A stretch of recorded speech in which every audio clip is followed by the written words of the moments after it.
Ay mga kapokpok, ito nga po yung update sa ating kwarto at pinasok na po ng tubig dahil sa napakalakas ng ulan kanina. At ito nga po kung nakikita nyo yung aking floor ay pinasok na po ng tubig. At ayun po yung medyo nalalataki din, dinaspan ko na po yung papalabas dahil makakita po sa kabilang kwarto. At ayan nga po, punta po tayo sa loob. Naabutan ko po ang aking inay ng lilinis ang kwarto doon sa kwarto ng kapatid.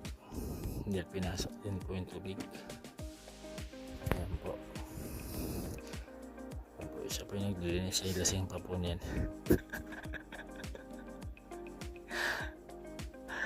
Session sa boses ko, hindi ako sanay mag voice over. First time ko lang po mag voice over.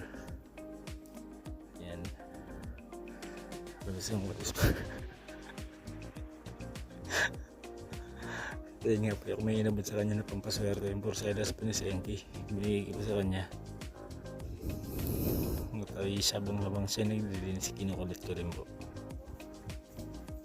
Ayun nga po.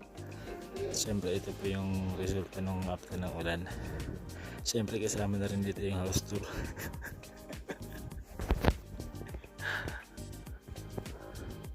Ayun nga po, inabot ko sa kanya yung porcelas si Senki po sa kanyang swertehin. Sobrang damit, bulok na rin kasi yung kisame, gawa ng alay. Tapos pag naulan ay panay tulo, kaya madali masira at madali mabulok. Ayan po. Pasensya sa akin boses. Hindi kasanay ito, medyo nahihiya pati. Ayan. At ayun nga po, ipitutulog ko na rin kayo. Ayan po yung aming kusina. Okay. Ayan po, ang aming CR. Ayan po, ba't ay bumabahadan niyan dahil gawa din sa butas na yun. Mapasok yung tubig. Dahil nga po nakalabas at nakataas na rin po yung mga foam dahil basa nga po. At syempre, ang mga alagaan po sa pinakain na rin po. Mga kapatid, pag ay wala namang ulan, pag ay walang ba, yun po ay nakaano sa sala. Ay, bago panganak po. Bunga po yung anak niya pero namatay po yung tatlo. Ayan po yung dalawa. Si Gary at saka si Ginger. At akit po tayo sa second floor. Papakita ko rin po sa inyo yung second floor namin. Second floor na puro kahoy lang po ang ginamit. Ayan po. Kumakain po sila. Ayan po. Tantararan. Ayan po ang alas sa second floor.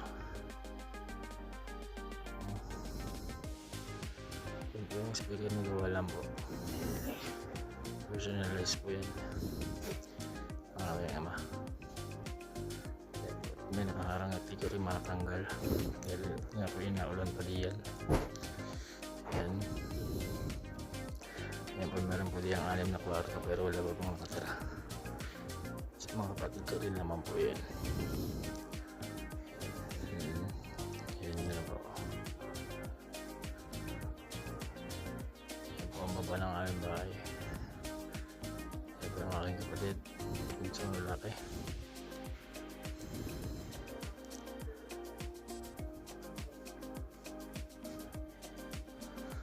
Papakain po siya ng aso.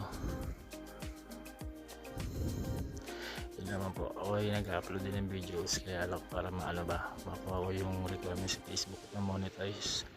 Siyempre yung priority ko magulang ko kaya nagsisimikap ako mag-upload kasi pag ako mag-upload para ma-monetize sa Facebook. Yun lamang guys, sana supportahan nyo rin ako. Thank you po.